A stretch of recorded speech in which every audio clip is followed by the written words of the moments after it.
welcome to November's Book Nook. I'm joined by two amazing spooky authors today. I'm here with the wonderful Helen Power. Hi, Helen. And she's written a book called Phantom that we'll be talking about today. And then I'm also joined by Meredith Lyons. Hello, Meredith. Hello. And she has written The Ghost Tamer, another spooky book we'll be talking about today because the theme, and there it is. The theme of today is I see dead people, meddling phantoms, and not always friendly ghosts. Welcome, both of you. Thank you for being with me today.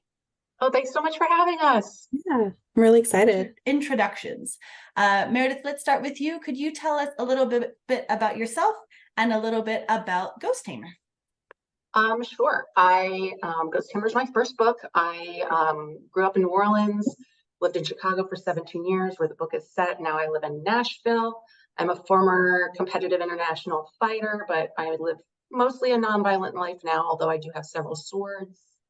And Ghost Tamer is about an aspiring comedian. She's riding the L home with her best friend from an open mic when it flies off the rails, killing everyone except for her. And now she can see ghosts. One of them says he's been with her all her life, kind of trying to protect her. And another one is now trying to destroy her and take her soul. I mean, you win some, you lose some, right? Yeah. Perfect. And Helen, could you please introduce yourself and your book, Phantom? Sure. I'm Helen Power. I am a librarian living in Saskatoon, Canada, and I'm originally from Ontario, lived around different cities around there for most of my life. And my book is Phantom. It's my second book. And it's a sci-fi thriller / horror / kind of like all the genre benders about a girl who she's broke. She's got a unhinged ex-boyfriend, and she's basically desperate enough to sell her hand to some strange man who offers her $1 million. And shortly after that, she realizes that the person who bought the hand from the guy that she sold it to is actually the Phantom Strangler serial killer, and he or she or they is using her hand to kill. Yeah. Nope. So freaky. It's kind of like the fine print in like all of those terms and conditions that you never read and you just hope doesn't have anything like, we may sell your hand to a strangler who is missing a hand and needs it. Yeah, you should read that. Alrighty, so what drew you to writing within that kind of spooky, and actually, Helen, you said you're kind of on the edge of a lot of different genres. What drew you to writing in those genres, and what was your inspiration for your novel? Yeah, I've always been interested in creepy, spooky stories. So it kind of naturally came that way. All of my story ideas have some kind of spooky component to them. It wasn't necessarily an intentional thing, but it's like, oh, ghosts or, phantom stranglers, I kind of tend to fit that into everything I want to write. For Phantom, the idea came when I was helping a student when I was the nursing liaison. So when a librarian basically at a university will help students with doing research and like helping them find like scholarly articles on their topics. And so I had this one student come in who was researching phantom limb pain and the use of mirror therapy for treating it. And I was like, so fascinated by the whole concept of mirror therapy and tricking your brain into thinking, like rewiring your pain neurons from the missing hand that's gone, like this, or missing body part or whatever, to your actual other parts that are still there. And it's just like so weird. It's like very psychological, but also has like a little bit of a sci-fi like concept to it. It's like, how does that's really creepy. And then basically after I think I finished helping the student before I started like plotting a book in my head, just basically, came up with a whole idea of like the Phantom Strangler. It's like, oh, you sell your hand, but you can feel it still through like phantom limb, like sensations, and like what could happen? What could they be using that hand for? And I was like, killing was the natural progression from that. Well, yeah, of course, like opening the pickle jar and then murder. And killing. Yeah. Because that's the thing is, if you like I actually looked into the mirror therapy piece because it feels so fantastical, but that's the real stuff. And then you've taken it one step further by being like, oh, and also like you can feel the deeds of your severed hand. That was such a cool, like, oh, we have magic in real day, everyday life. Very, very cool. And how about you, Meredith? What was the inspiration behind your spooky novel? So mine's also a genre bender. So we've got two genre benders, which is kind of fun. And I don't like horror. I'm like a big old wuss. So it kind of amazed me when people said that there was a little bit of a spook factor in this. They're like, you write about ghosts. How are you scared? And I'm like, it's not, I don't know. But I actually had a nightmare. I was living in Nashville at the time, but I had a nightmare that I was in Chicago riding the L train with my friend, and it flew off the rails. And I woke up before I died, or anybody died. I woke up before the crash, but it was one of those dreams where you wake up, like it sounds like a nothing dream when you talk about it, but you wake up like sweating and your heart is pounding and you're super disturbed and upset. And at the time, I didn't have anything. I was in between writing projects. So I was like, well, I will write this dream and maybe it will end up being like a fun short story. And, 97,000 words later. But once I wrote the dream, I was like, well, I want my main character to live somehow. I was like, what if there's a ghost? That helps. So Hey, the that's, Chicago ghosts. yeah. So that's what, and then it just kept going. I had no idea what was going to happen. It was one of those fun things to write. That's so cool. Well, and it was like the description of that train crash and the ghost, and this happens in the beginning, so we're not spoiling anything, but Right. the ghost pulling her out. I had the weirdest reaction to it when I read it because I think there's a lot of like I don't know, just in pop culture or whatever, in music and stuff, there's usually that idea of like, oh, a spirit saved me, who wasn't able to be saved themselves. So I got really emotional. Like I kept thinking of that song, Private Malone. Oh, I don't know if I've heard that. I'm gonna have to Oh, look that up. okay. Yeah, I was like, oh, this ghost is dead and he's still caring for the living. It was very a visceral reaction to that scene. So you did a very good job with that. Thank you. I had a ghost that visited me as a kid, and she was not scary and anything. So I wanted there to be one ghost that was good. So, like, what if there are some nice ghosts? And since writing this, I've had so many people, like after like panels or whatever, come up and tell me about their friendly ghosts or like the ghosts that they've just had in their lives. It's been so fascinating. Wow. Well, and you aptly named your friendly ghost Casper. I thought that was a Mhm. lovely touch. Yeah, everyone likes that. Yeah. And so you've kind of mentioned the friendly ghost in yours, but you also mentioned there's a ghost that wants to kill our main character, Rayleigh. So can Yeah. you tell us a little bit more about the different types of ghosts in your novel that we can expect to see that affect Riley? Yeah. So I when I was doing this, when I decided to have other ghosts, I started researching to see like what ghosts are out there, like that people have already categories. So I wasn't breaking any rules or anything. And I quickly discovered that no, there's not like, other than poltergeists, there's not like a real standard thing. Like found a couple, but I was like, okay, so I'll just make it up.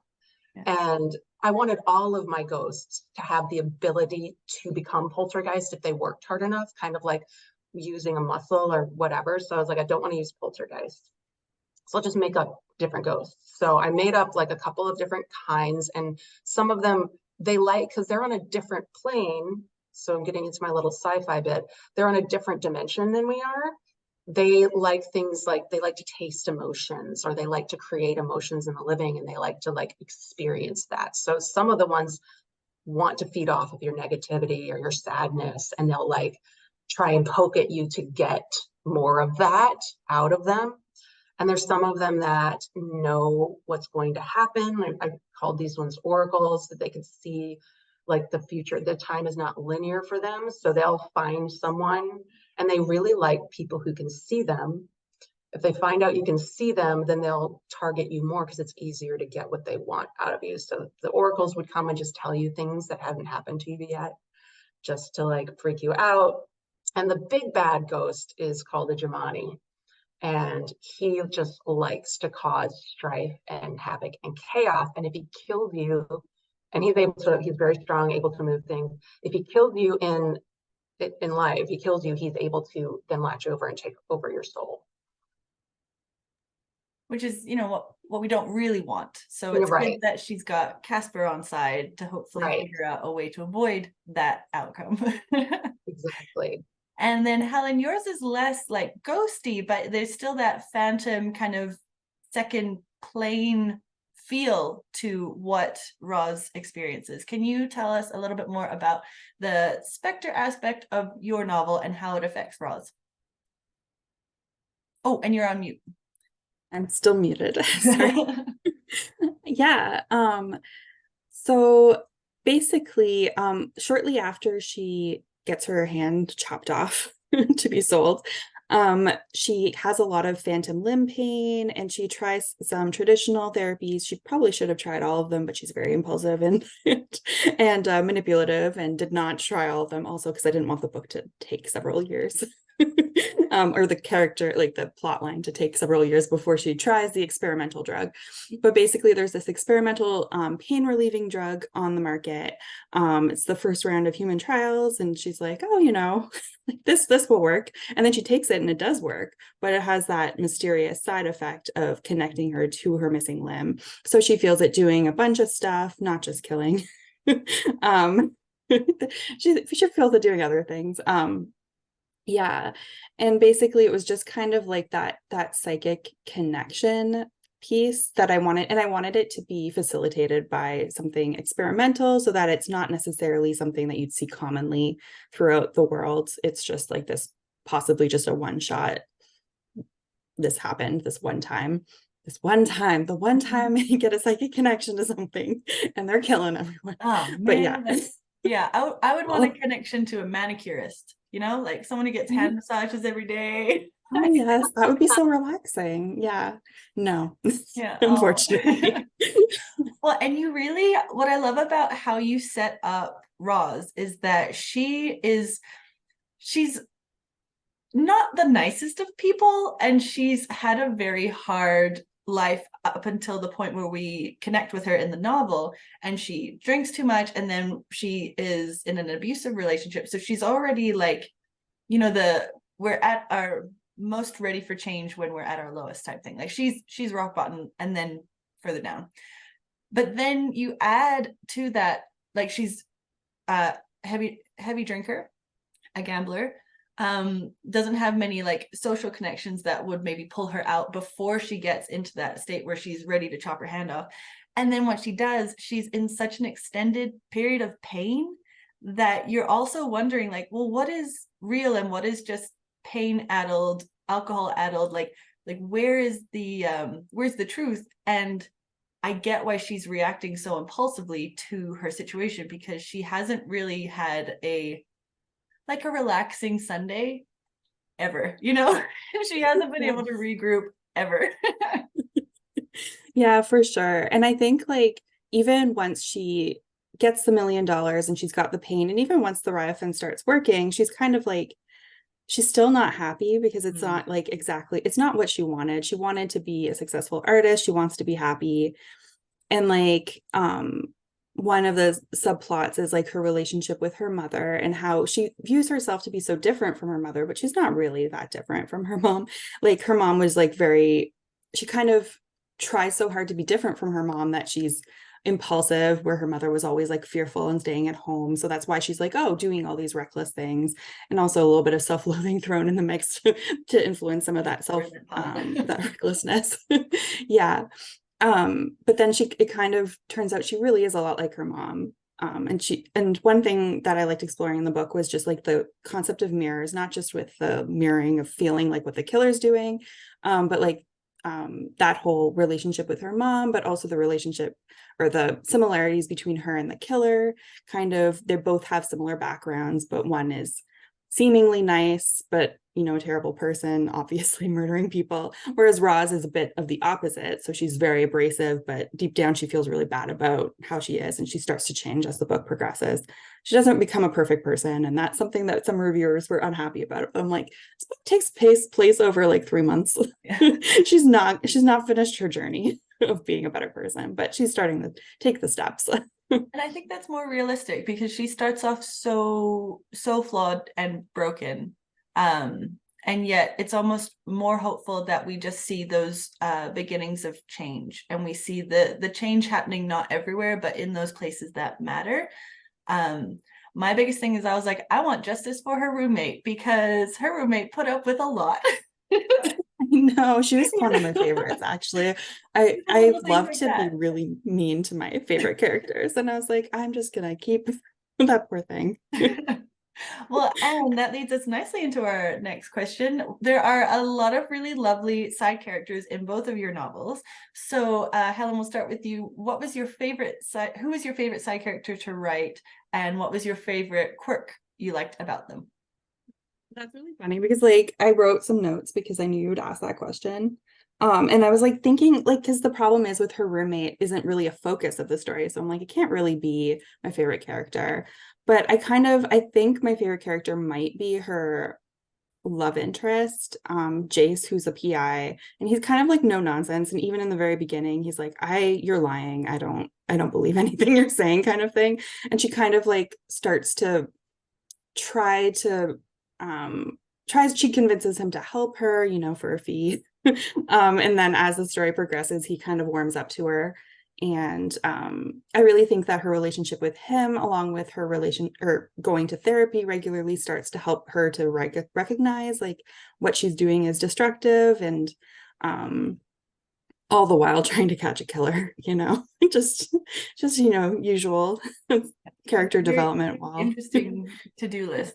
Spend my million, combat pain, fall in love, question mark, catch a killer. Like exactly. Yeah. And how about you, Meredith? Who is your favorite side character? And I hope that we have the same favorite. And what did you like about them? What was your favorite quirk?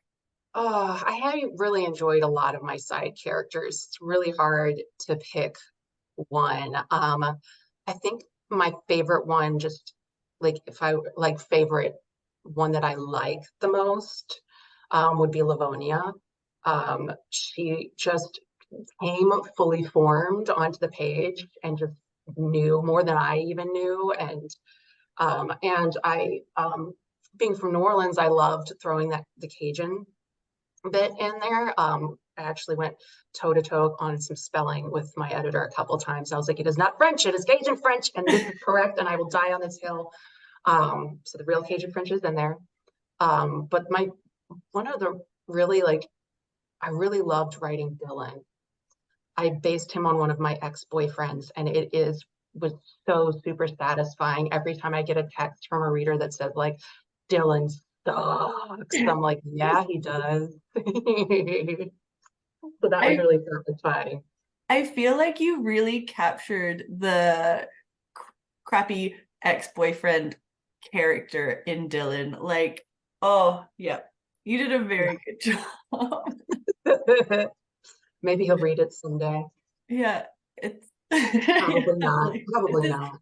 Is his name Dylan, or is it like No, I did change the Lyndon? names Yeah. Okay, good. and all my worst ex-boyfriends I put in the ghost hunters. And I did swap up the names and like some of the characteristics. So it is not, it is based on, it is not actual representation, but I did have a lot of vindictive fun doing that.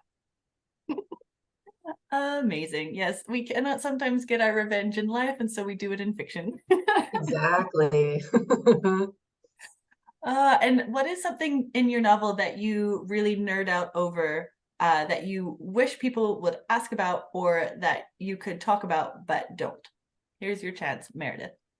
Oh man, nerd out and wish they would ask about. I feel like those are kind of different. I definitely nerd out about Chicago, because I lived there for 17 years. And so I put a lot of like like jag off is a slang term that I really enjoyed employing. Jardinera, I made sure she threw a and like things that only exist in Chicago that you can kind of contextually like pull out. But if you live there, it really like makes it real to you, or if you've spent some time there. The theater scene, I threw bits of that in there. Definitely like when she rides around on the L, I made sure that everywhere she goes is appropriate to like where she would actually be in the city, and people have really liked that.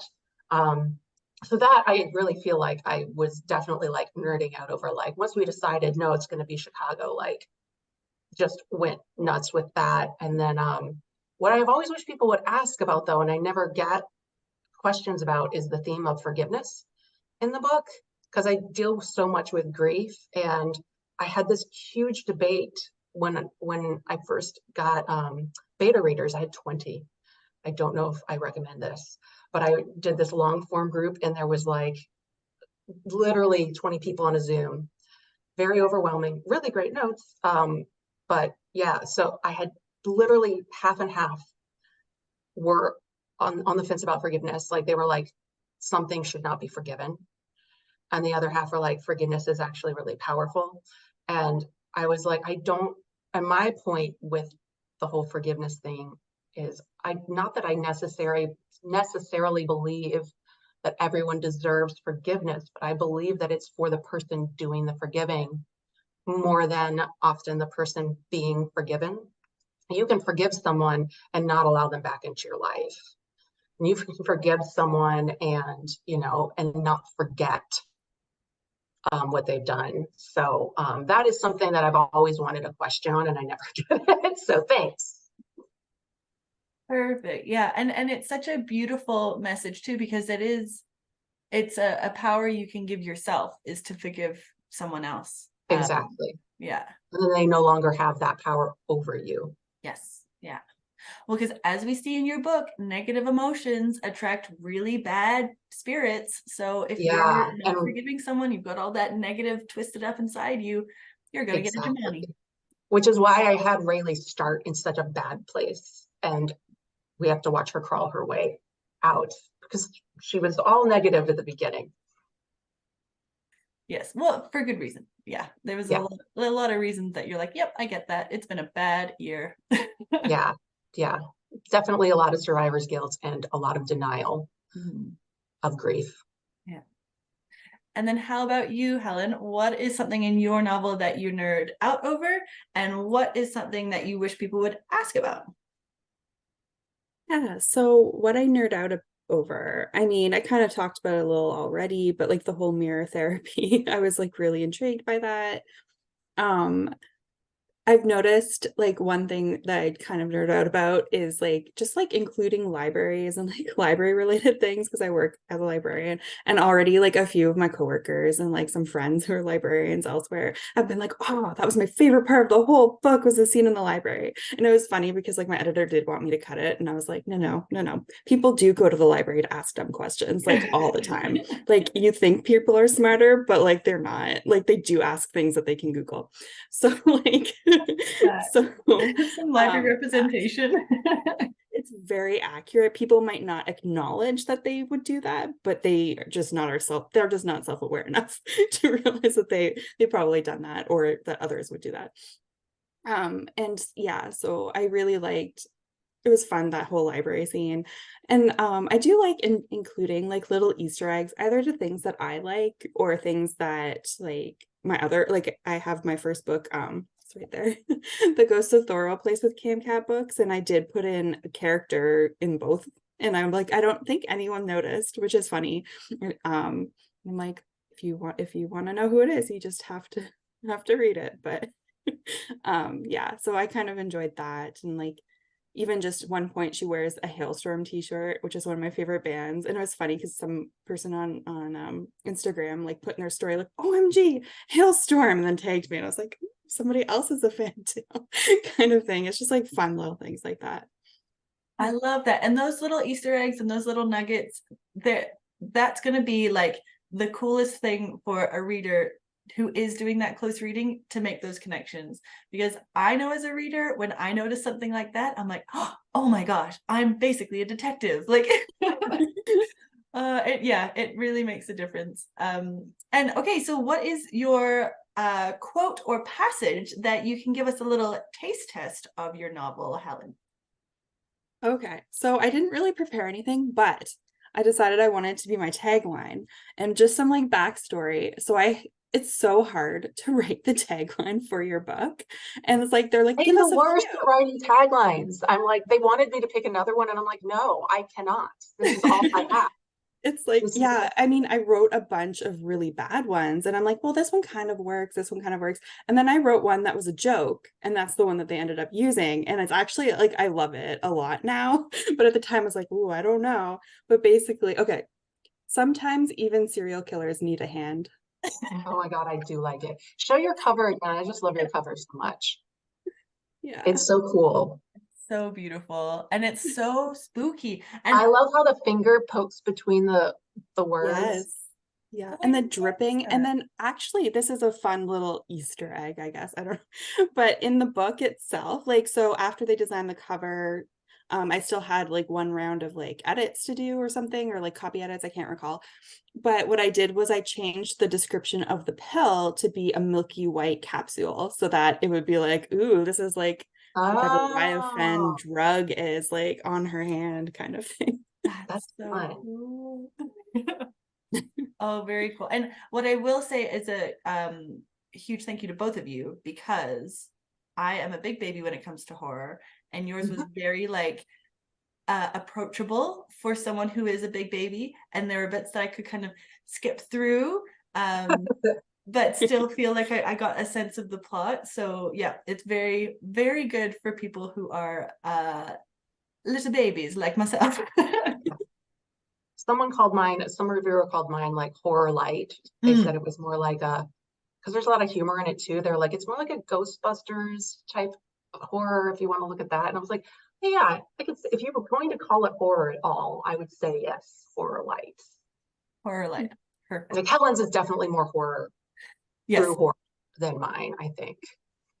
Especially because there's a big chunk of the time where you're not quite sure what's going on, and so you're like, the like the little hairs are standing on the back of your neck, and you're like, oh, I hope everything's okay. Yeah.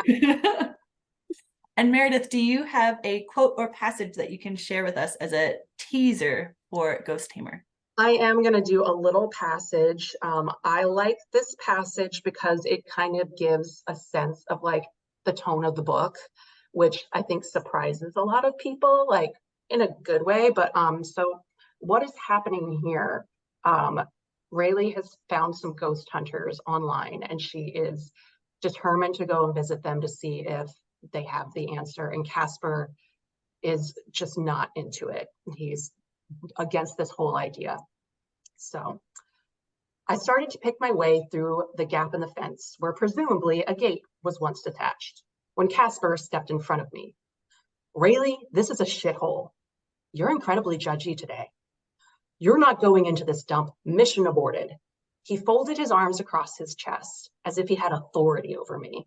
A weird burning sensation effervesced against my sternum. I wanted to both laugh and punch him. Okay, all of those with corporeal forms are entitled to vote on whether the mission proceeds. I walked through him. Look at that, the mission is proceeding. I love it. I really love their banter. They're kind of like, it really comes from a place of love, but they piss each other off constantly. And Yeah, I very loved like funny. whenever they were on the page, they just wrote themselves. It was so much fun to write them. Amazing. Yeah. Well, and it's really fun to read them. It's very fun to read both of your books. So please pick up a coffee, a coffee, a coffee and a copy. I think if I can get this episode out within the next couple days, there's still the Black Friday sale Yeah, until the 27th. to the 27th. So the 25% off Both of them are fantastic reads. Can you hold them up again so we can see the covers? And I'll put links to them below, and I'll put links to your socials below. But thank you both so much for coming for my spooky but not so spooky podcast episode. So much for having us. This was so much fun. Yeah, this was great. Thank you so much.